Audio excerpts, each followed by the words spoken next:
Devo dire che generalmente io non faccio libri su commissione, diciamo così.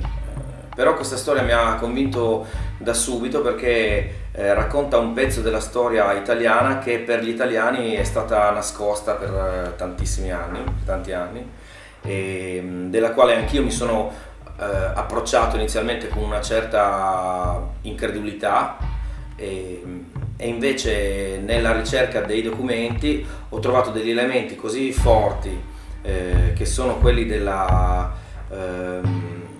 tentativo degli italiani di italianizzare la Slovenia, un piano folle, un piano militare e politico folle.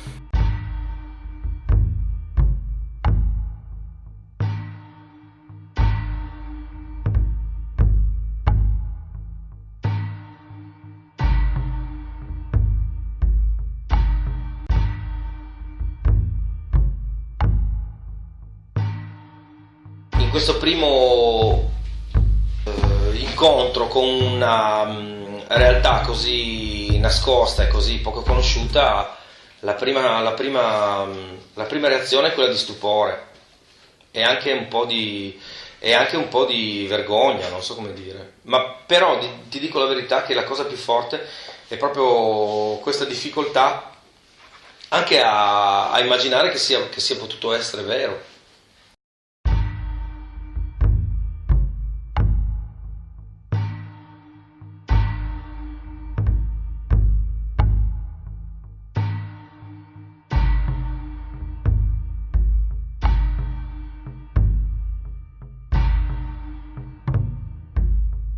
Non ho mai capito, non capisco ancora, o meglio, l'ho capito attraverso i dati, ma trovo folle il fatto che l'Italia non abbia la volontà di chiedere scusa alla nazione slovena per quello che ha fatto, e se non lo fanno i politici, come ho già avuto occasione di dirlo, forse è arrivato il momento che lo faccia un artista, come sono io, un fumettista in questo caso.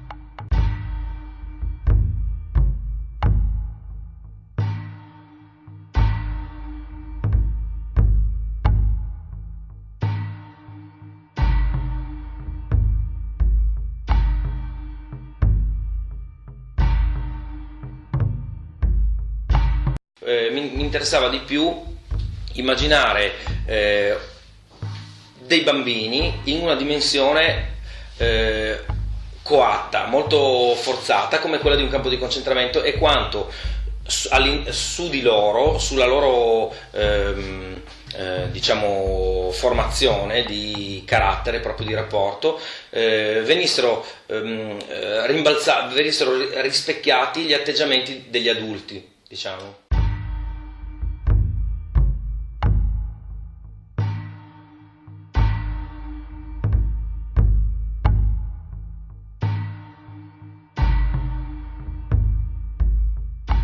In na tem papirju je napisal svoji sestri, torej moji teti: Anica, teta si mu, botra si mu, bodi mu tudi mama. Te besede mene spremljajo vse življenje.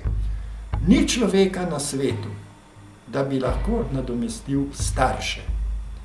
Starši so samo eni in pride trenutek v življenju, ko jih tako strašno pogrešaš. In jaz sem to doživel, ko sem dopolnil 18 let.